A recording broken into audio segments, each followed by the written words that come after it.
à tous, alors aujourd'hui je vous emmène boire de l'eau. Alors attention, pas n'importe quelle eau, nous allons boire aujourd'hui de l'eau en haute teneur en oxygène. Alors qu'est-ce que ça veut dire déjà? Mais pour nous expliquer tout ça, je me trouve à côté de Jean-Luc Lefebvre qui est directeur général de Cacoun France. Bonjour Jean-Luc. Bonjour Marie-Alice. Alors, on va parler d'un sujet qui va aborder deux choses, qui va aborder l'eau d'une part et l'oxygène. Et ces deux éléments-là vont en fait, on va voir au fil de l'interview qu'elles sont essentielles à notre vitalité. Et c'est ce que nous propose Cacoun avec cette eau et différents éléments que nous allons voir tout à l'heure. Mais pour comprendre un peu mieux qu'est-ce que c'est, d'abord ne pas confondre avec de l'eau oxygénée qu'on trouve parfois en pharmacie. Oui, c'est très différent. Ce sont des fonctionnalités tout à fait différentes, tout à fait. Et qu'est-ce qui va les distinguer par rapport entre une eau oxygénée en pharmacie et l'eau Cacoun? Alors, l'oxygéné a un objectif de désinfection. C'est-à-dire que tout ce qui est favorable à la vie, quoi que ce soit, et c'est vrai pour les bactéries, fonctionne à partir d'oxygène. Tout ce qui est pathogène, les virus, les bactéries pathogènes, tout ce qui est défavorable à la vie, déteste l'oxygène. L'oxygène est nocif à tout ce qui est pathogène. Donc en pharmacie, quand vous avez de l'eau oxygénée, vous avez une petite brûlure, vous avez fait du jardinage, en mettant de l'eau oxygénée, vous créez deux choses. D'une part, un environnement qui est extrêmement défavorable à tout ce qui est pathogène, donc infection possible, et vous nourrissez en oxygène cette partie-là, afin que la peau sous-cutanée refasse de la peau, parce que vous êtes blessé. Mais c'est purement à titre de pansement, si vous voulez. Là, on est dans une autre dimension. On est dans des concepts similaires, mais le Cacoun a pour but d'apporter aux cellules, non pas localement, mais globalement dans l'organisme, un oxygène supplémentaire. Cette eau se décline de trois façons. En eau à boire, donc que vous avez ici. Ça, c'est une technique intéressante parce que c'est très pratique au niveau du quotidien. On le développera au fur et à mesure. La forme la plus puissante pour des personnes qui ont vraiment des choses importantes à régler, c'est ce qu'on appelle de la balnéothérapie, dans différents centres répartis dans le monde, il y en a une quinzaine, et puis sous forme cosmétique, lorsque la sous-oxygénation locale de la peau présente des inconvénients, par exemple l'acné, par exemple des personnes qui ont des brûlures suite à des séances de radiothérapie. Là, il y a un déficit en oxygène dans les deux cas que je viens d'exposer. Et donc, en appliquant ce petit gel localement, on va apporter des solutions très efficaces. D'accord, parce que pour essayer un petit peu de comprendre vraiment l'intérêt de cette eau pour notre corps, comment notre corps assimile l'eau, comment notre corps assimile l'oxygène, la liaison entre les deux, comment ça fonctionne? D'accord. Alors, on va parler de l'eau, puis ensuite on va parler de l'oxygène. En fait, on dit que nous sommes composés de 70% d'eau. En fait, c'est plus que ça. Au niveau moléculaire, nous sommes 98-99% d'eau. En fait, nous sommes de l'eau organisée intelligemment. Et c'est important de comprendre que dans la nature, toute l'eau qui existe dans la nature, elle est circulante, elle bouge. Ce sont les rivières, ce sont les lacs, c'est la mer, ce sont des torrents. Quand une eau stagne, eh bien, elle devient nauséabonde. Dans notre corps, c'est pareil. C'est-à-dire que si l'eau stagne, eh bien, c'est pas bon.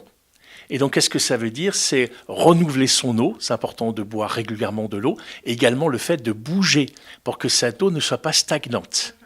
Et en fait, tout le travail de ce qu'on appelle le métabolisme, c'est-à-dire la transformation de la nourriture en énergie, ne se fait pas dans l'eau, mais se fait par l'eau. Donc l'eau, c'est absolument fondamental. Le deuxième point, l'oxygène. Le corps, pour fonctionner correctement, a besoin de beaucoup de choses. A besoin d'une cinquantaine de nutriments qui soient adaptés physiologiquement, a besoin de protéines, de lipides, de magnésium, de cuivre, de fer, de beaucoup de choses de cette nature, de vitamines, d'hormones. Le premier élément à mettre en tête, c'est quand même l'oxygène. C'est l'élément le plus vital. Quand je dis vital, c'est-à-dire que vital veut dire que la vie est en jeu. Donc, on arrête de respirer, 3-4 minutes, il n'y a plus de vie. Alors que c'est très important, mais par exemple, vous manquez de magnésium, ok, vous êtes fatigué, vous êtes moins bien, ça marche moins bien, mais le pronostic vital, si je puis dire, c'est pas le bon terme, le sens de la vie n'est pas engagé. Je ne dis pas qu'il ne faut pas en prendre, hein, c'est pas ça que je suis en train de dire. Mais c'est juste voilà. Et le corps n'a pas de stock d'oxygène. Le corps n'a pas de stock d'eau. Vous arrêtez de respirer pendant 3 minutes, vous le sentez, vous avez un besoin crucial d'oxygène.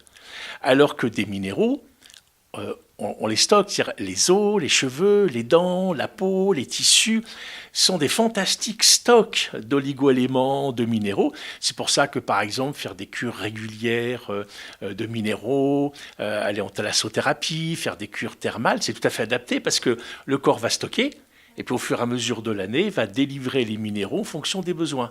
Mais ce n'est pas vrai pour l'oxygène et ce n'est pas vrai pour l'eau. On ne boit pas pendant 2-3 jours. On sent la soif, on est obsédé par ça, on ne cherche qu'une chose, c'est boire. Si on n'a pas ces deux éléments, le corps manque fondamentalement de 2 éléments vitaux. Pourquoi ? On peut prendre une analogie. Dans une entreprise, vous avez différents services et ces services ont des fonctions. Il y a par exemple le service comptable, le service livraison, le service commercial, le service préparation de commandes, etc., etc. Donc dans une entreprise, il y a différents services qui ont des fonctions. Dans notre corps, c'est pareil. Le foie a une fonction, la peau a une fonction, le pancréas a une fonction, les poumons ont une fonction. Un minimum 1 millier. Un minimum 1 millier. C'est super intéressant, c'est vraiment intéressant. Donc, peu importe les fonctions, que ce soit le foie, le poumon, peu importe, ce sont des cellules. Et derrière chaque pathologie, quelle qu'elle soit, il y a des cellules dont les besoins ne sont pas satisfaits, donc elles dysfonctionnent. Et peu importe comment on appelle ça, problème cardiovasculaire, qu'on appelle ça diabète, qu'on appelle ça AVC, qu'on appelle ça fatigue, peu importe la pathologie, derrière, il y a toujours quelques cellules qui dysfonctionnent. Alors ça, c'est intéressant parce que finalement, si on comprend que nos cellules, pour fonctionner correctement, ont quelques besoins, pas beaucoup finalement, et si on satisfait ces besoins, peu importe comment ça se manifeste, que ce soit un diabète, que ce soit une maladie cardiovasculaire, que ce soit un AVC, que ce soit une toux, peu importe, ce sont toujours des cellules dont les besoins ne sont pas satisfaits. Donc si on comprend ça, nous ne sommes pas médecins, hein, mais si on comprend ça et qu'on se dit, moi, ma responsabilité, c'est d'apporter à mes cellules ce dont elles ont besoin. Ça, c'est notre responsabilité. C'est la première chose à faire. Après, si le dysfonctionnement est très important, c'est le rôle des médecins. Hein, mais nous, à notre niveau déjà, si le médecin fait des choses mais que nous, on ne va pas satisfaire les besoins de nos cellules, ça ne sert à rien le travail fait par les médecins. Nos cellules, qu'est-ce qu'elles ont comme besoin ? Je vais en citer 4. Il n'y a pas de hiérarchie, les 4 sont importants, il n'y a pas d'ordre. Elles ont besoin d'oxygène pour fonctionner, on verra pourquoi. Elles ont besoin d'eau. Elles ont besoin de nutriments qui leur soient physiologiquement adaptés. D'où une bonne nourriture. D'où la bonne nourriture. C'est quoi une bonne nourriture ? On peut résumer ça, évidemment il faudra apporter beaucoup de nuances, mais si on veut avoir une idée simple, tout ce qui est industriel n'est pas bon, tout ce qui est frais est bon. On va le résumer. Qu'est-ce qu'il ne faut pas manger ? C'est hyper simple. Tout ce qui fait l'objet de publicité à la télévision, c'est sûr que ce n'est pas bon. Vous avez déjà compris. Oui. Parce que ce n'est pas physiologiquement adapté. Et le 4e besoin, c'est d'éliminer ces déchets. Et beaucoup de problèmes viennent du point numéro 4. Autrement dit, la santé, c'est 1, qu'est-ce qui rentre ? 2, qu'est-ce qui est métabolisé, c'est-à-dire comment le corps va l'utiliser. Par exemple, sur le plan digestif, ce qui peut poser des problèmes, ce n'est pas ce qu'on mange, c'est ce que le corps absorbe, ce qui n'est pas pareil. Donc il n'y a pas de bon aliment ou mauvais aliment, parce que la même personne va prendre tel aliment et ça ne va rien faire, l'autre ça va faire quelque chose, un effet positif ou négatif, c'est donc ce qu'on intègre. Et puis 3, les déchets, c'est qu'est-ce qui sort. Donc quand on satisfait ces 4 besoins, nos cellules fonctionnent correctement, et donc l'organe fonctionne correctement, quel qu'il soit. L'Okakun va satisfaire, sur les 4 besoins, va en satisfaire 3. L'oxygénation, l'eau et l'élimination des déchets. Ça veut dire que l'origine de cette eau, qui était à peu près, on est dans les années 1999, les chercheurs qui ont travaillé dessus, qu'est-ce qu'ils ont constaté sur l'état, la vitalité de l'homme?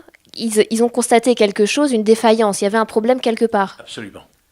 Là, il faut comprendre un petit peu de temps pour comprendre en profondeur, parce que c'est une eau, bien sûr, qui est issue d'un procédé qui était voulu. C'est-à-dire qu'on a recherché une méthode pour apporter un oxygène supplémentaire quand le corps en manquait. C'est ce qu'on appelle de l'hypoxie. On revient un peu en arrière. On revient dans les années 20, où la science allemande était extrêmement performante. Beaucoup de génies, par exemple les Heilpraktiker, la naturopathie, est née dans cette période en Allemagne. Un scientifique extrêmement connu en Allemagne, c'était une génération de scientifiques, qui s'appelle donc Otto Warburg, a fait des travaux et a montré que on va dire le manque d'oxygène, c'est plus complexe que ça, mais in fine, ça finit au manque d'oxygène, était la cause d'une mutation d'une cellule dite normale en cellule dite cancéreuse. Et que c'est ce qu'il appelait la cause primaire. Même si autour de ça, il y a beaucoup de mécanismes, l'idée générale est là. Donc on sait depuis les années 20 que le processus ultime de dégénération d'une cellule, c'est le manque d'oxygène. Bien. Alors vous me diriez, il suffit de prendre une bouteille d'oxygène et de mettre ça pour respirer. Moi j'ai travaillé il y a quelques années chez Air Liquide, on connaît très bien ça. Mais en fait ça ne marche pas. Pourquoi ? Si on prend le métabolisme d'une cellule, et ça c'est le point clé du pourquoi amener de l'oxygène avec de l'eau. Parce qu'on pourrait se dire, je me fais une grande séance de respiration, ou bien j'injecte de l'oxygène donc sous forme gazeuse. Et on sait que ça ne marche pas. Pourquoi ça ne marche pas ? En fait, le métabolisme d'une cellule est tout à fait normal. Pour faire son travail, nos cellules ont besoin fondamentalement d'énergie. Et nos cellules produisent elles-mêmes leur énergie. Dans chaque cellule, vous avez des petites usines qui produisent l'énergie. Le terme technique, c'est mitochondrie. Comment ça se passe ? Les mitochondries donc prennent la nourriture, donc ce que nous mangeons, qui est toujours transformé en forme de carbone, puis l'oxygène, et l'oxygène va brûler la nourriture transformée en carbone, et ça va provoquer une chose, c'est-à-dire de l'énergie, ce qu'on appelle l'ATP, et c'est vraiment de l'énergie électrique. Je vois ici une télévision, c'est comme si on branchait de l'énergie pour que la télévision marche. Et 2 déchets, le CO2, donc carbone C, O2 de l'oxygène et de l'eau. Ça, c'est le métabolisme de base. Quand, pour de multiples raisons, prenons quelqu'un qui fume par exemple, ou quelqu'un qui a de l'asthme, ou quelqu'un qui fait de l'apnée du sommeil, il y a moins d'oxygène qui arrive au niveau des cellules, parce que l'outil dysfonctionne. Ou le cœur a pour but d'envoyer du sang, y compris jusqu'au cerveau, et le sang a pour but d'amener de l'oxygène jusqu'au niveau des cellules. Donc, quand le cœur est affaibli, il y a forcément moins d'oxygène qui arrive. Il ne faut pas oublier au niveau du cœur que la loi de la gravitation de Newton, c'est vrai pour le cœur. Le cerveau, c'est au-dessus du cœur. Il en faut de l'énergie au cœur des milliers de fois par jour pour amener de l'oxygène jusqu'au niveau du cerveau. Quand quelqu'un manque d'oxygène, pour toutes ces causes-là, il y a moins de métabolisme dans la cellule et il y a moins de CO2. Forcément, puisque le CO2 est le dérivé du métabolisme, c'est-à-dire de la combustion de la nourriture, c'est par l'oxygène. Et ça, c'est le point le plus important. Pourquoi ? Donc les poumons captent l'oxygène, et nous avons une petite molécule dans le sang qui s'appelle l'hémoglobine. L'hémoglobine va capter l'oxygène au niveau des poumons, c'est sa fonction, elle a une forte appétence. Vraiment, on peut vraiment dire que l'hémoglobine prend dans ses petits bras musclés l'oxygène. C'est vraiment ça en plus. Et va l'amener au niveau des cellules. Si on comprend le point, la phrase que je vais dire maintenant, on comprend l'intérêt de l'Okakun. Quand l'hémoglobine arrive au niveau de la cellule, c'est le CO2 qui vient capter l'oxygène pour l'amener dans les cellules et qui prend sa place au niveau de l'hémoglobine. C'est un échange. Un petit peu comme nos grands-mères ou arrière-grand-mères, vous savez, quand elles allaient chez Coop, elles donnaient une bouteille de lait vide pour avoir une bouteille de lait pleine. Si tu ne donnes pas la bouteille de lait vide, tu n'as pas la bouteille de lait pleine. Et là, c'est pareil. Donc, même si je charge l'hémoglobine en oxygène gazeux, quand j'arrive au niveau des cellules, comme il n'y a pas suffisamment de CO2, il n'y a pas cet échange. Et le sang repart avec sa molécule d'oxygène. Mais il n'y en a pas au niveau des cellules. C'est pour ça que, c'est plus complexe que ça, mais globalement, on va dire que tout système destiné à augmenter le taux d'oxygénation gazeux a une portée très limitée, parce que ça va oxygéner le corps là où il y a déjà de l'oxygène, donc du CO2, mais là où ça manque, ça n'apporte rien du tout. Il fallait donc, et ça on le sait depuis presque un siècle maintenant, il fallait donc trouver une méthode pour apporter un oxygène supplémentaire, mais indépendamment de l'hémoglobine, donc en dehors de l'oxygène gazeux. Et il n'y avait qu'une solution, c'est à travers de l'eau. Pourquoi ? Parce que le but de l'eau, c'est d'arroser toutes les cellules. C'est sa fonction naturelle, et jusqu'à l'intérieur des cellules. C'est ça le but. Donc, comment peut-on apporter un oxygène supplémentaire au corps, indépendamment de l'hémoglobine ? Parce que sinon, on l'aurait fait depuis très longtemps. L'oxygène gazeux, tout le monde, l'air liquide est hyper compétent, c'est une technologie absolument époustouflante de qualité. Il suffirait de mettre un masque à oxygène, et pourquoi on ne le fait pas ? Dans ce que j'ai pu repérer, dans ce que j'ai pu étudier, il y a peut-être d'autres. Mais c'est un sujet toujours un peu délicat, donc j'y vais un peu avec précaution. Mais j'ai repéré plus de 5000 expériences scientifiques qui ont tenté d'apporter de l'oxygène supplémentaire aux cellules, aux tumeurs. Aucun résultat. Gaz. C'est différent avec de l'oxygène liquide. Et ça, il y a eu un... Oui. C'est un sujet en cours d'expérimentation, donc je ne vais pas vraiment le développer. C'est un sujet un peu délicat, mais oui, il y a de plus en plus de choses. On commence à cultiver. Il y a soit des technologies comme Cocoon, mais vous avez également les caissons hyperbares, par exemple, qui amènent de l'oxygène dans des centres hospitaliers. Je sais qu'il y en a à Marseille, par exemple. Il y a une dizaine d'hôpitaux en France, peut-être une quinzaine maintenant, dans lesquels on apporte cet oxygène supplémentaire, mais pas à travers l'oxygène inhalé, parce que là, la capacité de réoxygénation est très limitée à cause de ce phénomène d'échange entre CO2. Donc il faut apporter de l'oxygène, mais là où le corps en a besoin, et donc indépendamment de l'hémoglobine. Voilà. C'est ça qui a motivé des chercheurs à trouver une technique qui apporte de l'oxygène, mais indépendamment de l'oxygène. Il n'y avait que l'eau. Parce que notre corps est quand même très gourmand en oxygène. On sait que aujourd'hui, on est dans des environnements qui sont assez pollués d'une part. Des effets psychologiques comme le stress, on sait, sont très gourmands en oxygène. Ça fait qu'on est en permanence sous-oxygéné ? Absolument. Si on prend le stress, par exemple, c'est quoi le stress ? C'est une situation que l'on vit avec le sentiment d'être sans issue. C'est-à-dire que la solution A, on est pendu, la solution B, on est pendu, la solution C, on est pendu. Comment le corps réagit-il à ça ? Eh bien, c'est presque obsédant. On y pense 24 heures sur 24. On s'endort avec le problème. on se réveille avec le problème, et donc le cerveau tourne en permanence. Or, le cerveau consomme 5, 10, 15 fois plus d'énergie que les cellules musculaires, par exemple. Et donc cette suractivité du cerveau consomme énormément d'énergie qui, ponctuellement, ne pose pas de problème, mais sur plusieurs années, capte une trop grande partie de l'oxygène disponible, et ce n'est pas parce que le cerveau tourne en permanence que la capacité de l'organisme à absorber de l'oxygène augmente. Et donc, à un moment donné, eh bien, sur 2, 3, 4, 5 ans, on manque un peu d'oxygène au niveau du foie, au niveau du pancréas, et donc ça marche un peu moins bien.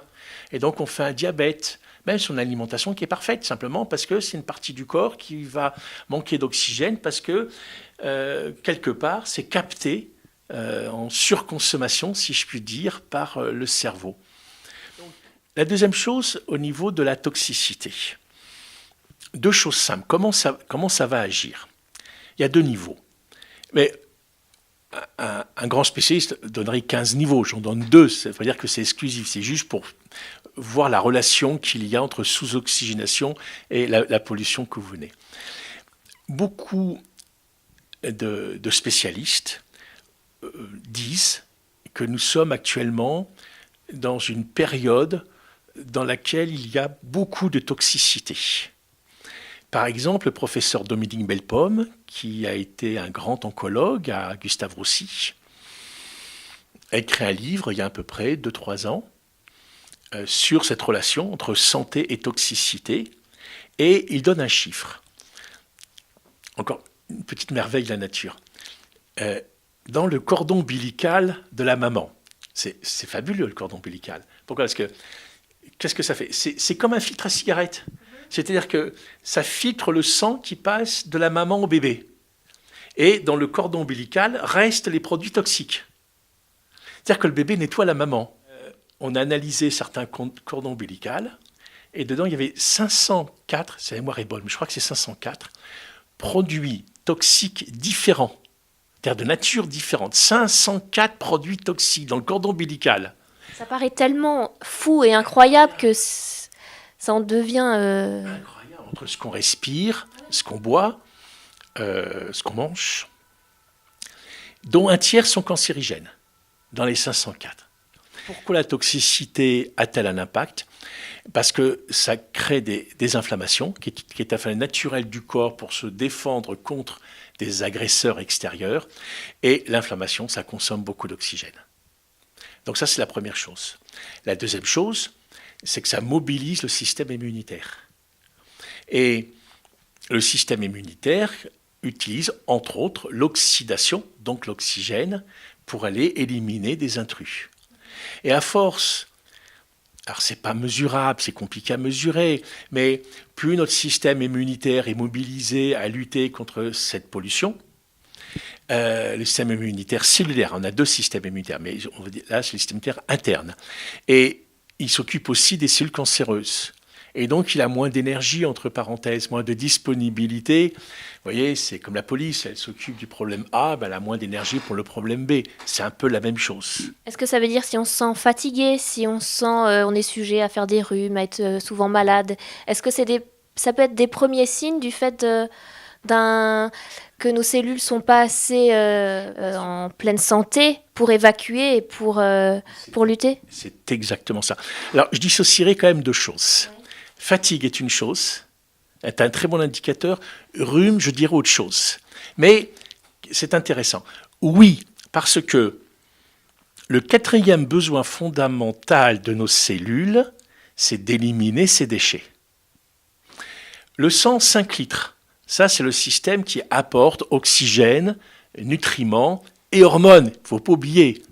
Parce que l'oxygène, ce n'est pas une option, mais le bonheur non plus. Nous sommes faits pour être heureux. Rappelons-le. Ah, c'est fondamental.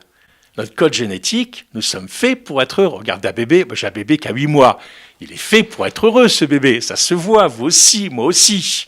Donc nous sommes faits. Quand nous ne sommes pas heureux, nous trahissons notre code génétique. Et puis, comme tout ce qui est vivant produit des déchets, par définition, c'est une règle universelle, nos cellules produisent des déchets. Par exemple, l'activité musculaire produit un déchet bien connu des sportifs, l'acide lactique. Ce qui fait les crampes. Qui fait les crampes. L'excès d'acide lactique fait des crampes. L'activité intellectuelle, l'acide phosphorique. La dégradation des protéines, l'acide urique, bien connu des gens qui ont la goutte. Il y en a 7. Ce n'est pas un problème, parce que notre corps est hyper équipé pour éliminer ces déchets. Donc on a 5 litres de sang, mais le système d'évacuation des déchets, c'est la lymphe. 15 litres. Les ganglions, ce sont des agglomérats dans lesquels vous avez des bactéries. C'est comme une usine d'incinération, de traitement des déchets. On en a 600. Incroyable. Toutes les portes de sortie. Alors, la peau, le nez qui coule, les larmes, la transpiration, les urines évidemment, l'intestin, tout ça, ce sont des portes de sortie. On peut dire une chose très simple en termes de santé. Tant que nos systèmes d'élimination sont performants, on ne risque pas grand-chose. Et qu'est-ce qui fait qu'on élimine correctement ? Sur la planète, nous avons 42 religions avérées. 42 avérées. Il n'y a pas que 3, il y en a 42. Dont des merveilleuses religions africaines, voilà, qui ne sont pas connues ici, mais il y en a plein.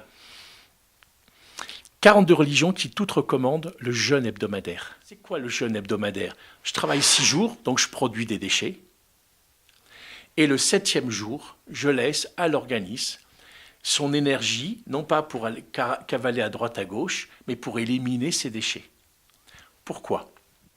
La gestion de l'énergie, on peut le comparer à la gestion d'un compte bancaire. C'est-à-dire qu'au début du mois, votre salaire tombe. Par exemple, 2 500 €, peu importe la somme. Et bien sûr, vous allez le dépenser avec une certaine hiérarchie. Vous ne le dépensez pas n'importe comment. Ne commencez pas par acheter des chaussures. Pardon d'être désagréable. Ma femme n'est pas d'accord avec cette phrase, mais c'est ainsi. Mais commencez par le loyer. Et puis ensuite, l'électricité. Puis vous remplissez votre réfrigérateur pour dire votre famille. Et puis après, vous dépensez autre chose. Voilà, donc il y a une hiérarchie. C'est ça que je veux dire. Le corps fait pareil. C'est-à-dire que le métabolisme produit tous les jours de l'énergie. Et il y a un ordre de dépenses énergétiques. Le premier poste de dépense, c'est la digestion. Il faut beaucoup d'énergie pour le corps pour transformer cette alimentation en molécules utilisables par les cellules pour produire de l'énergie. Certains vont jusqu'à dire que jusqu'à 70% de l'énergie du corps est dépensée par la digestion. Certains doivent certainement, après un repas, donc une envie, c'est de dormir, c'est-à-dire qu'il n'y a plus d'énergie pour faire autre chose. C'est-à-dire que 100% de l'énergie est consacrée à la digestion. Premier poste de dépense, c'est ça qu'il faut voir. Deuxième poste de dépense, c'est l'activité mentale. Ce qui est intéressant, c'est que c'est un peu comme des vases communicants.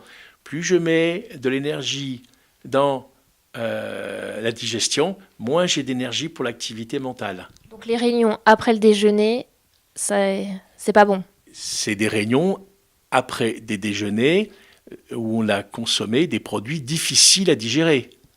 Mais si vous avez quelques jus de légumes, un avocat, donc des choses faciles à digérer, d'accord, vous êtes opérationnel. Troisième poste, l'activité musculaire, physique. Et quatrième poste de dépense, l'élimination des déchets. C'est le quatrième poste. Donc, celui-là, on se dit toujours plus tard, plus tard. Or, nous sommes dans un monde de sursollicitation. On est fatigué. C'est intéressant, votre remarque, je vais revenir dessus dans quelques instants. Mais il y a les soldes à faire, on veut aller voir tel film, il y a tel machin, on va voir une copine. Et on tire sur la machine, donc sur le premier, deuxième et troisième poste. Et puis, on n'a jamais le temps pour se nettoyer. Donc, qu'est-ce qu'un jeûne ? C'est un repos dans lequel on ne mange pas, mais ce n'est pas une privation. C'est-à-dire que l'énergie utilisée par le corps pour la digestion, pendant 24 heures, on va la garder pour l'élimination des déchets. Quand on fait un jeûne, il ne s'agit pas de rentrer dans un truc juridique complexe, rentrer dans des discussions, c'est repos mental. Donc, au calme. pas en train de regarder à la télévision des choses très compliquées ou stressantes. Et puis, alors, on peut bouger, parce que c'est bon de faire circuler, mais pas du sport au sens d'aller faire un marathon. Vous voyez? Parce que ça dépenserait de l'énergie.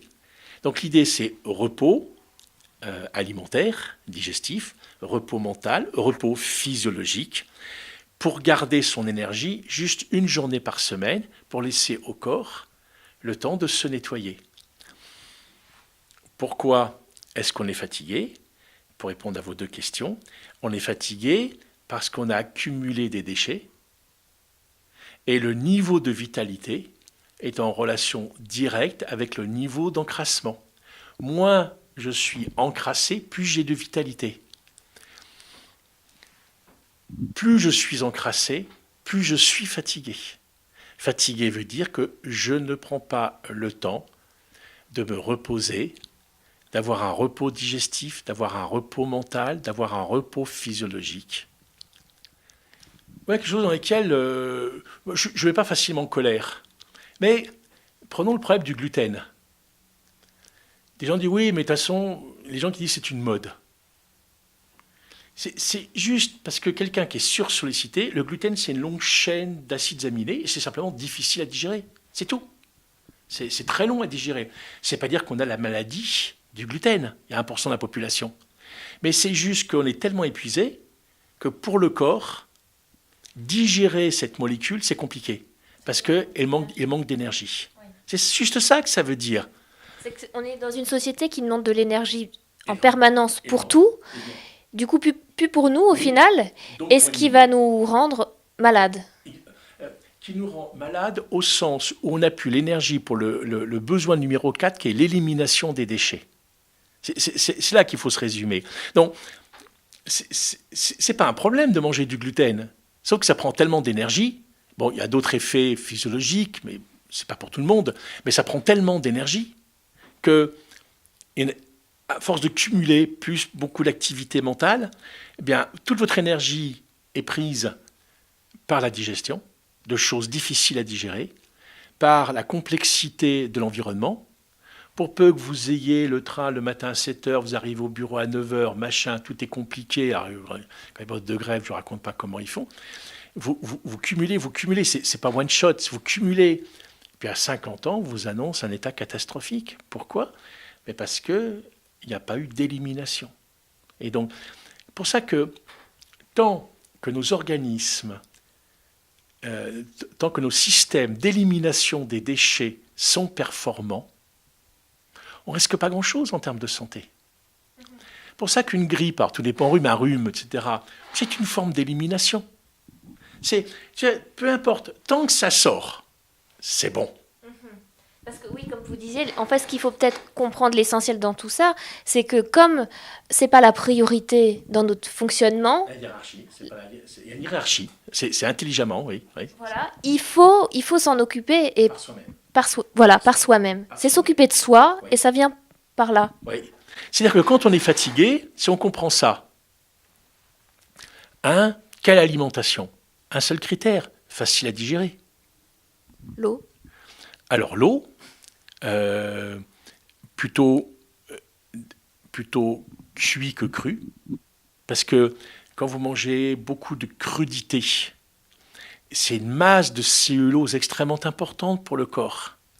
En fait, c'est pas compliqué. Si vous mangez des crudités et que vous êtes en pleine forme après, c'est bon. Mais si après, pendant Dieu sait s'il y a, je dirais, le dogme des crudités. Moi, j'adore ça. Il y a une salle composée, je suis créatif, j'adore inventer des choses comme ça. Mais si on est fatigué après un repas, c'est qu'on n'a pas l'énergie pour le digérer. C'est ça que ça veut dire, peu importe ce que c'est. Combien de personnes, juste, moi je dis aux personnes, ne me croyez pas, mais soyez curieux. Allez, fais 15 jours sans gluten, juste pour essayer. Je me fous du gluten ou pas. C'est juste que peut-être que ton corps, il n'a plus l'énergie pour digérer ça. Si après à manger du gluten, c'est youpi, il n'y a pas de problème. Mais si après tu es down, c'est que toute ton énergie va dans la digestion. Si tu es somnolent après, mais si tu n'es pas somnolent, tout va bien. Donc tu dois avoir une alimentation qui ne te mange pas toute ton énergie, sinon tu ne peux plus rien faire. Simplifier sa vie. Simplifier sa vie.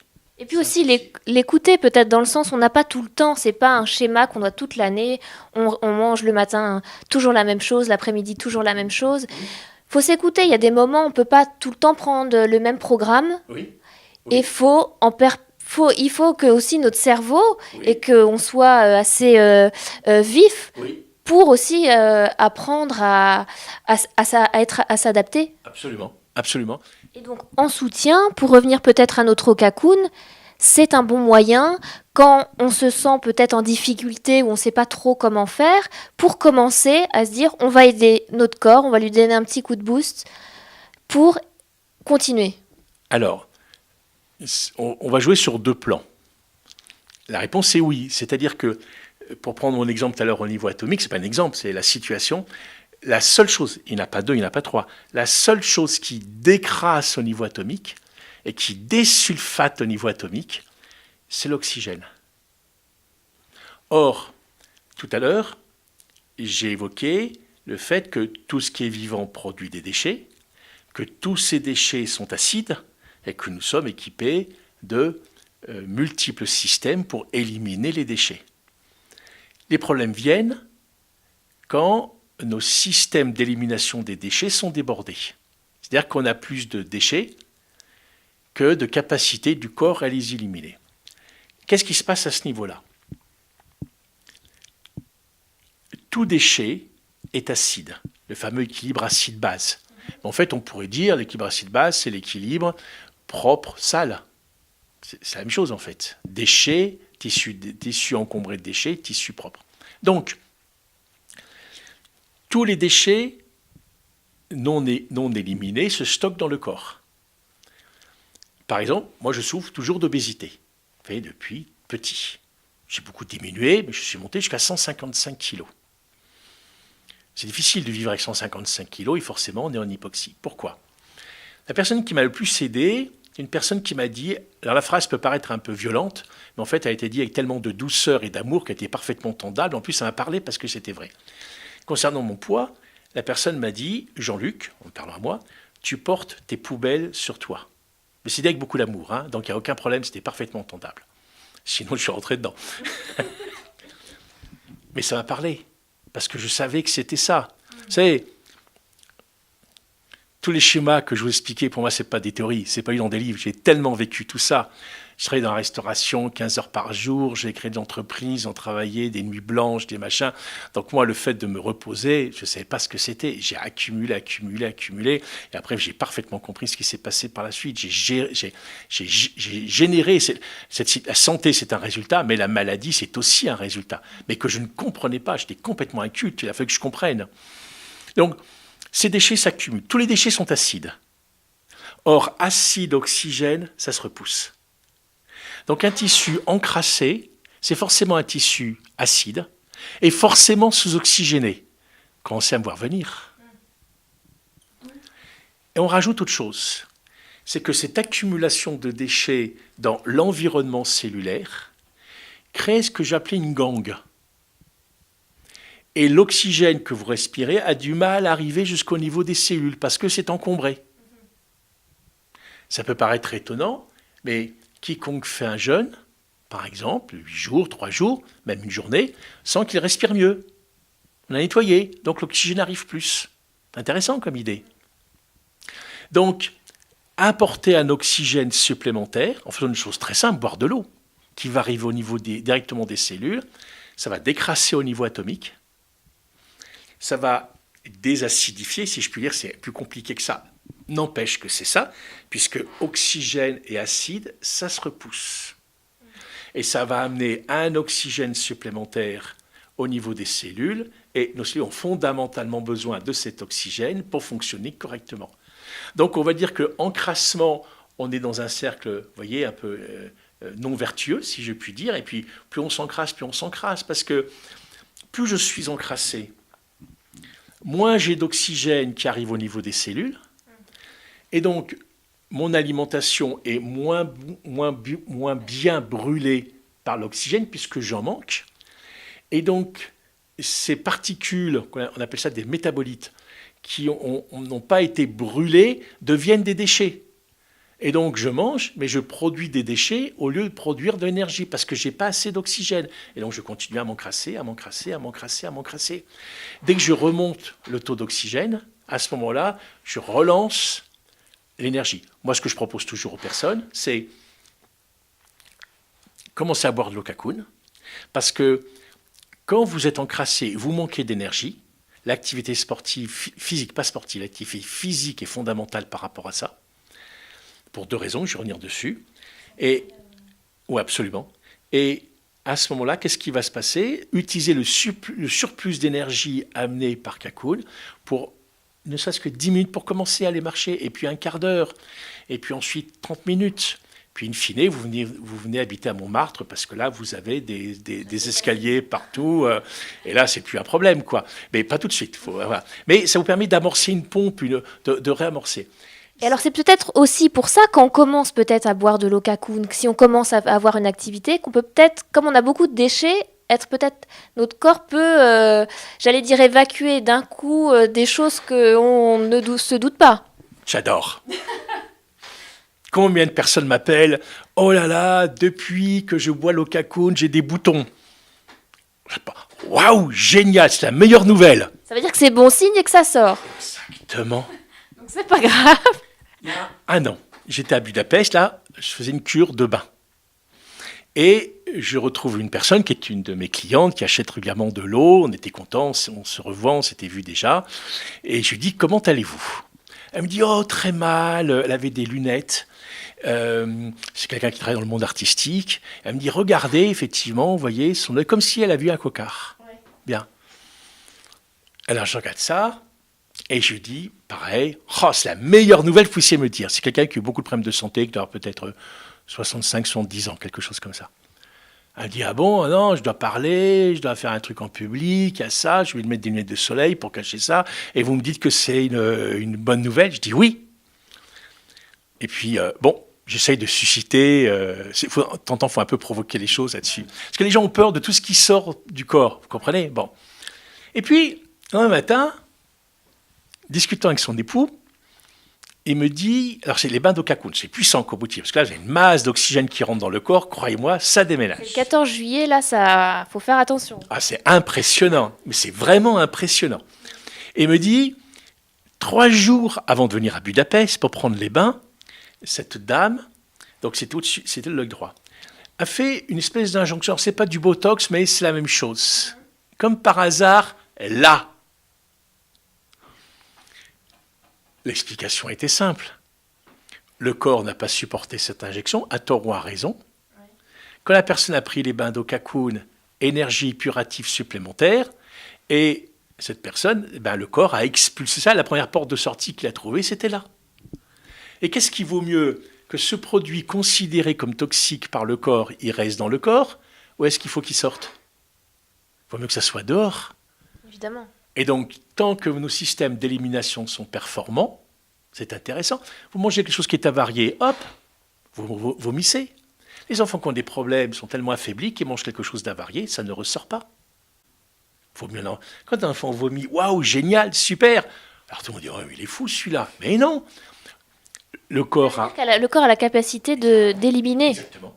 Exactement. Le corps a de la vitalité, chose qui ne va pas, il le sort. Première porte de sortie, c'est là. Sinon, c'est une diarrhée. Parfait. Génial. Tant que nos systèmes d'élimination sont performants, c'est ça qui est intéressant. C'est signe de vitalité. C'est signe de vitalité, parce qu'on ne s'encrasse pas. Donc le code génétique peut faire toute sa fonction.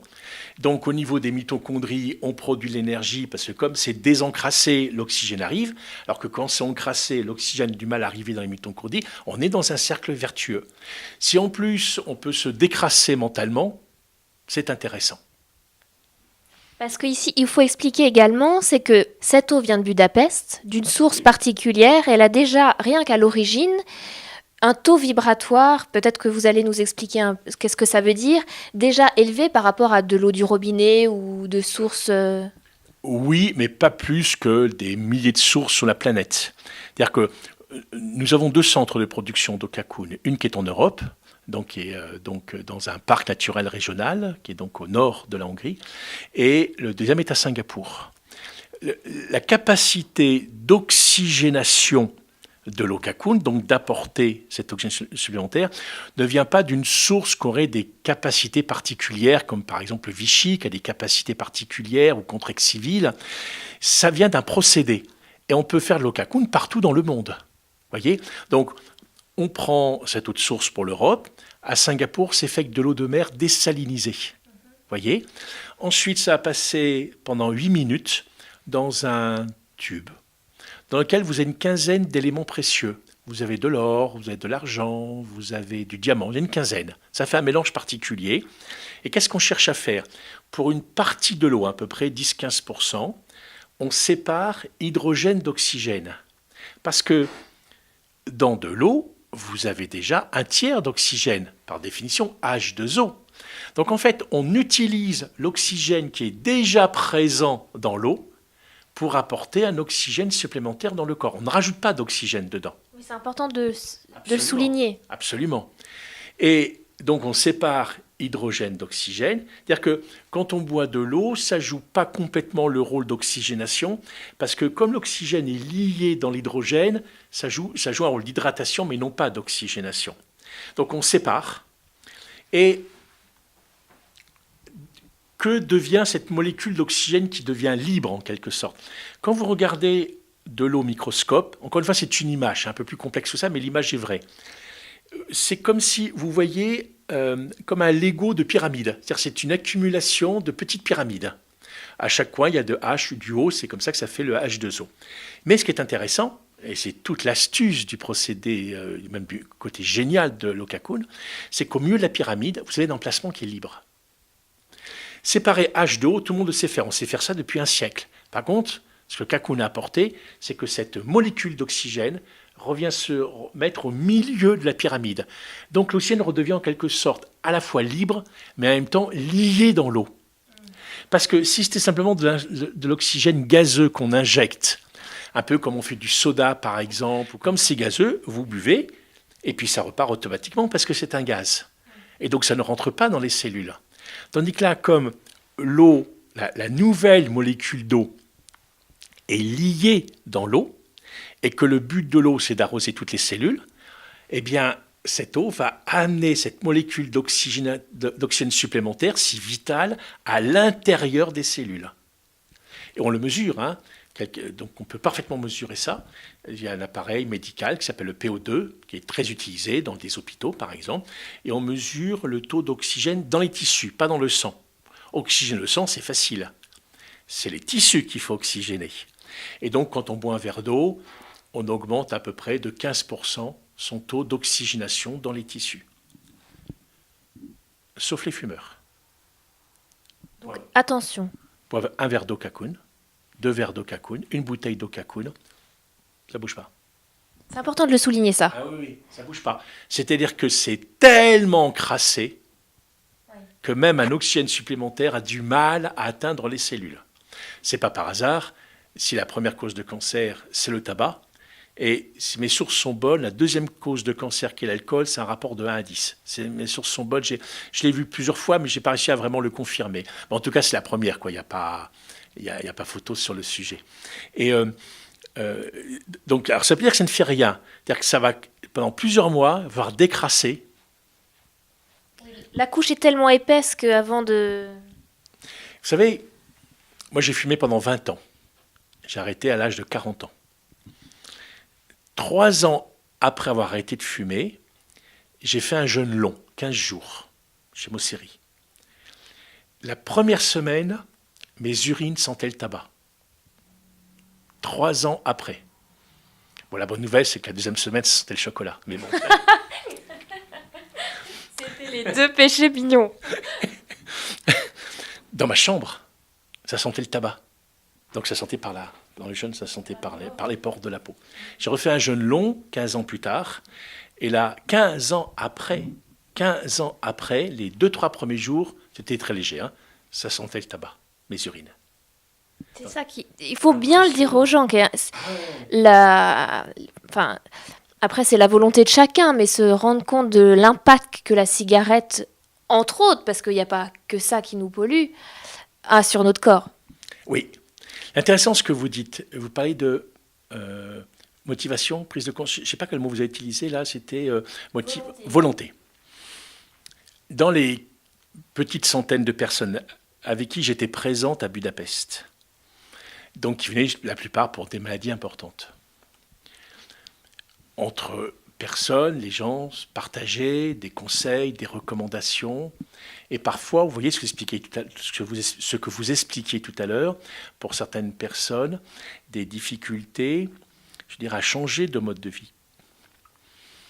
Et la première question intéressante à se poser, c'était de dire aux personnes, ta maladie, peu importe ce que c'est, ton cancer par exemple, donc ta guérison, imagine que tu guérisses.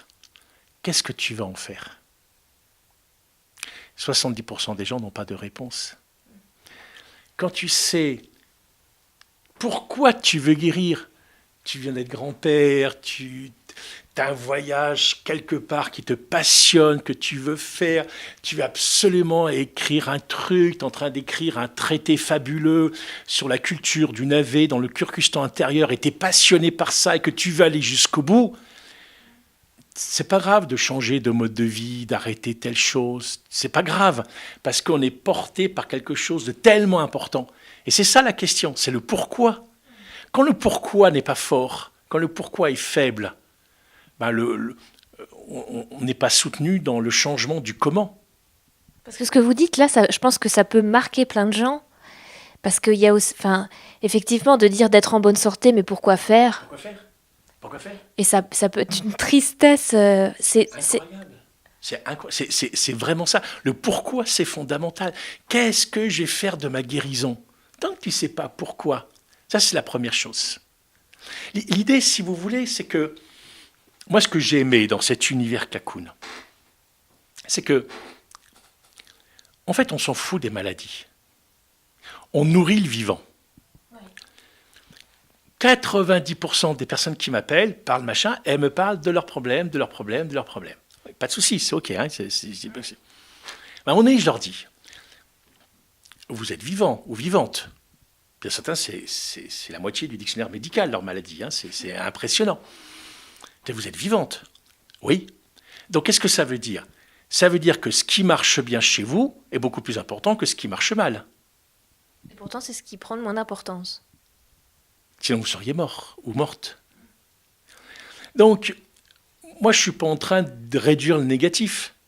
Je suis en train d'augmenter ce qui est vivant. De changer notre vision des choses. Exactement. Parce qu'on nourrit en énergie là où on porte son attention. Si vous passez pendant des heures sur telle maladie, OK. Mais vous avez un truc extraordinaire, c'est que vous êtes vivant. C'est quoi l'une des caractéristiques du vivant ?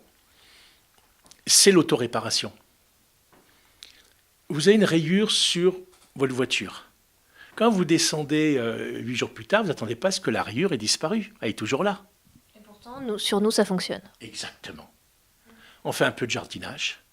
On a une blessure qui est ici. 8 jours plus tard, il n'y a plus rien. On met un peu d'eau oxygénée pour protéger. Puis après, donc la peau sous-cutanée a refait de la peau et ça s'est réparé. Donc, l'autoréparation est inhérent au vivant. Vous avez un incendie de forêt, 50 hectares ont brûlé.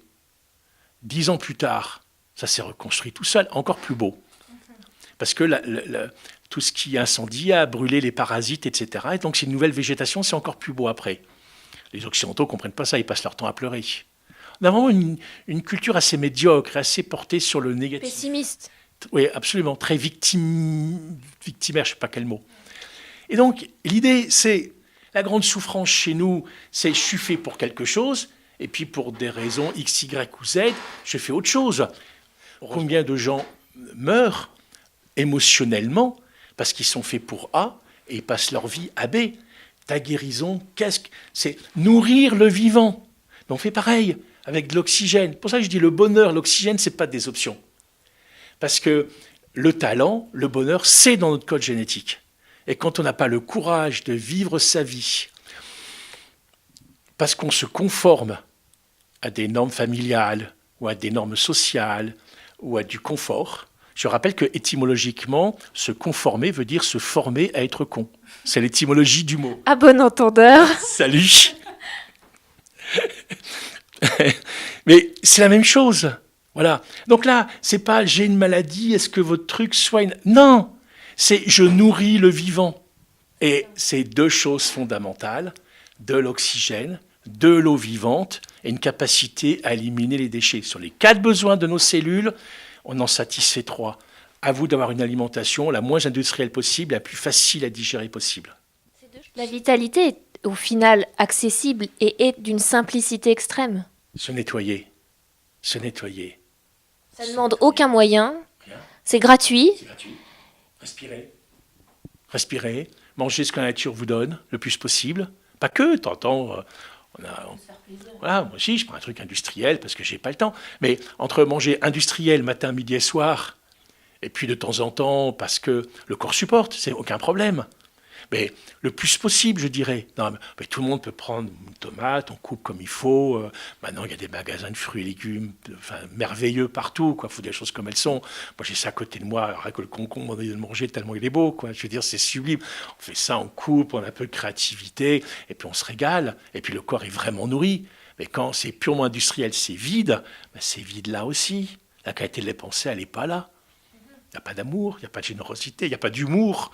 Ce pas les gens drôles, ils sont premier degré.